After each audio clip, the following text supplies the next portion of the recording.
Coucou les amis. Avant le début, il y avait quoi? Il y avait le début?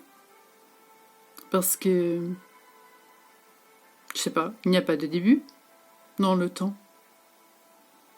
C'est difficile à concevoir le début. Le début, il est maintenant, à chaque instant. On recrée la totalité de l'univers. Tout se recrée à chaque instant.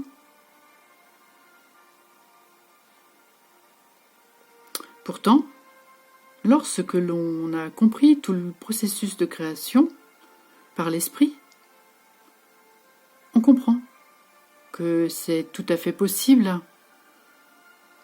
L'impression que c'est pas possible vient du fait que les choses nous paraissent matérielles. Mais quand on a compris l'esprit, on comprend bien que ce sont de l'esprit, tout cela. Tout cela nous paraît purement matériel. Mais comprenons bien que c'est une forme de rêve beaucoup plus permanente. Et donc, qui est beaucoup plus d'apparence, de solidité. Et parce que aussi, spirituellement, on a besoin de cette solidité. Quant au rêve, il se passe des choses. On ne se pose pas les questions du passé. Le rêve est dans l'instant présent. C'est ce qui est nécessaire à ce moment-là. Pour l'univers, c'est la même chose. À chaque instant, on crée la totalité de ce qui est nécessaire à ce moment-là. Une particule atomique, ce n'est que de l'esprit. Ce n'est que de la conscience et de l'amour. Dans ce cadre-là, on peut toujours aller chercher l'évolution dans le temps, puisque le temps est aussi une création de l'esprit. L'esprit crée les choses dans le temps. L'esprit crée le temps avec les choses dedans. L'esprit est présent. Le temps est présent. Tout le temps est dans l'instant présent. C'est pas l'esprit qui est dans le temps. L'esprit est dans le présent. On est présent. Et c'est dans le présent que se situe le temps. On peut dire que c'est dans le présent que se situent toutes les mémoires et toutes les formes antérieures de notre état présent, qui sont nécessaires. Et il y a tout notre potentiel qui n'est pas encore réalisé, que nous ne vivons pas encore, et qui est un potentiel dans le présent. Pour le comprendre, il faut faire l'effort d'aborder la conscience.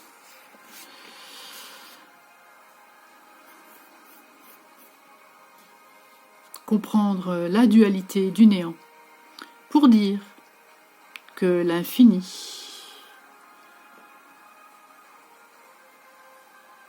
c'est à la fois impossible et nécessaire, et comme on se constitue un infini qui n'est jamais une réalité, il se constitue à chaque instant, par une infinité potentielle de fini. Donc, cela veut dire qu'il n'y a jamais eu de début ni de fin. Il y a toujours tout en potentiellement. Et là, où je me crois, je se crois. Eh bien, il y a un certain nombre de mémoires. Et le reste, ce sont des potentiels. Et pour chacun d'entre nous, on a une masse de mémoires différentes et un potentiel différent.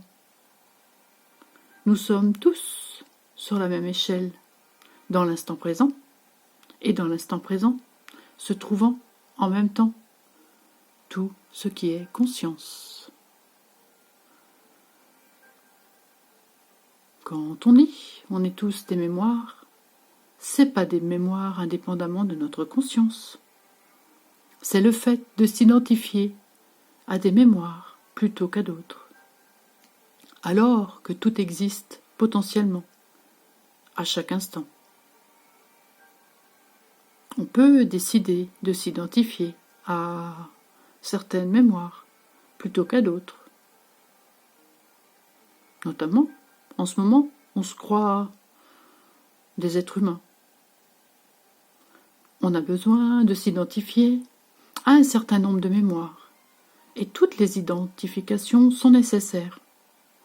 C'est pour cela que tous les individus existent, pas seulement les individus humains. On trouve les individus végétaux, minéraux, animaux, les planètes, les galaxies. Tout cela, c'est toujours le même maître qui se croit, à des niveaux de mémoire différentes. Si les mémoires sont comme ça, le potentiel est comme ça. Et chaque fois que je déplace le cursus sur cet ensemble qui est présent de l'ensemble des potentiels et de l'ensemble des mémoires possibles, eh bien, j'ai l'impression d'évoluer dans le temps. Ce n'est qu'une impression.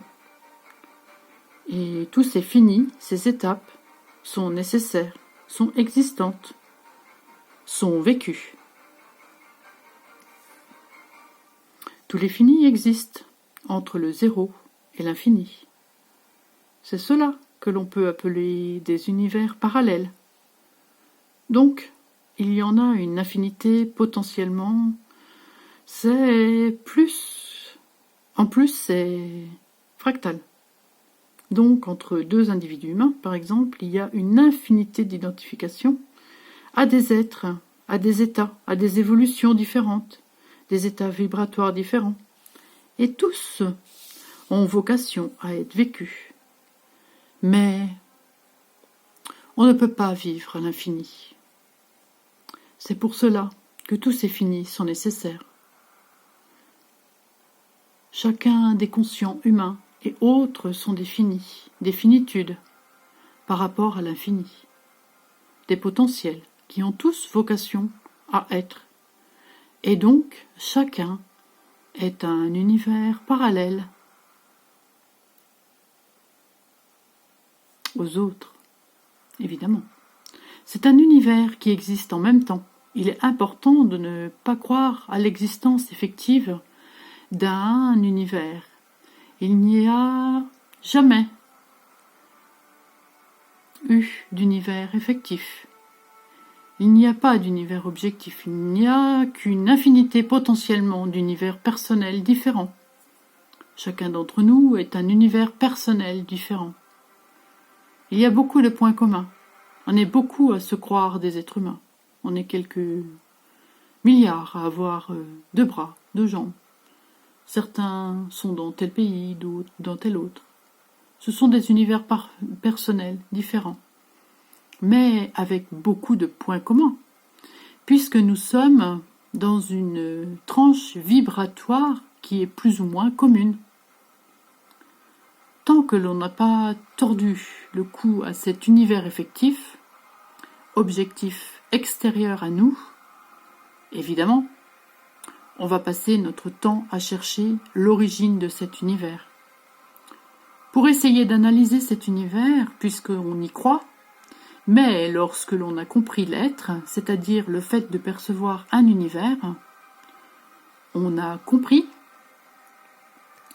que nous sommes que cela.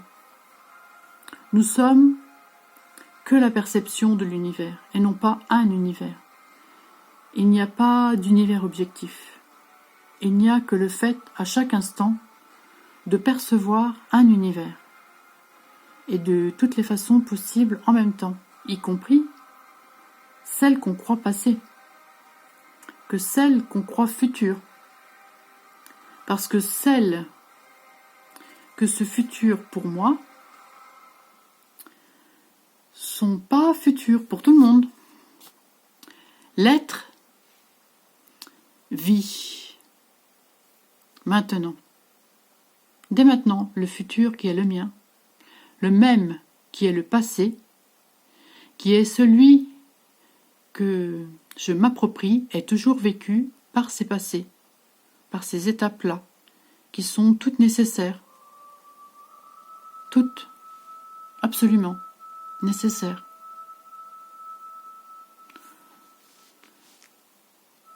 Si je ne fais pas d'hypothèse, alors je peux expliquer l'univers. Et je n'aurai plus aucun mystère. Je comprends tout, parce que j'ai compris la conscience dans l'instant présent. À partir du moment où vous comprenez la conscience dans l'instant présent, sans faire d'hypothèse, vous comprenez pourquoi on a l'impression qu'il y a un univers, qu'on a l'impression que l'univers a un début et qu'il évolue dans le temps, etc. Tout cela devient clair. C'est simple, pas facile, mais simple.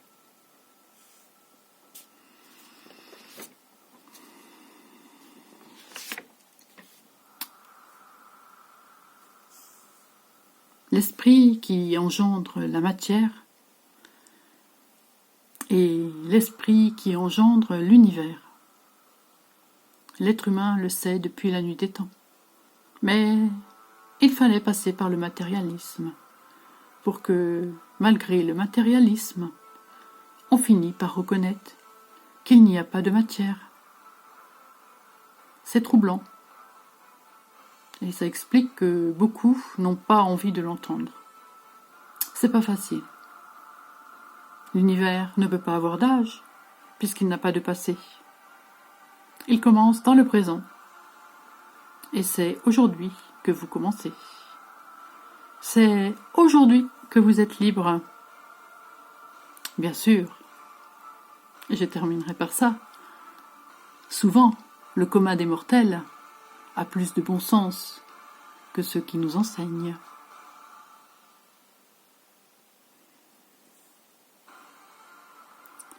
À bientôt pour d'autres capsules.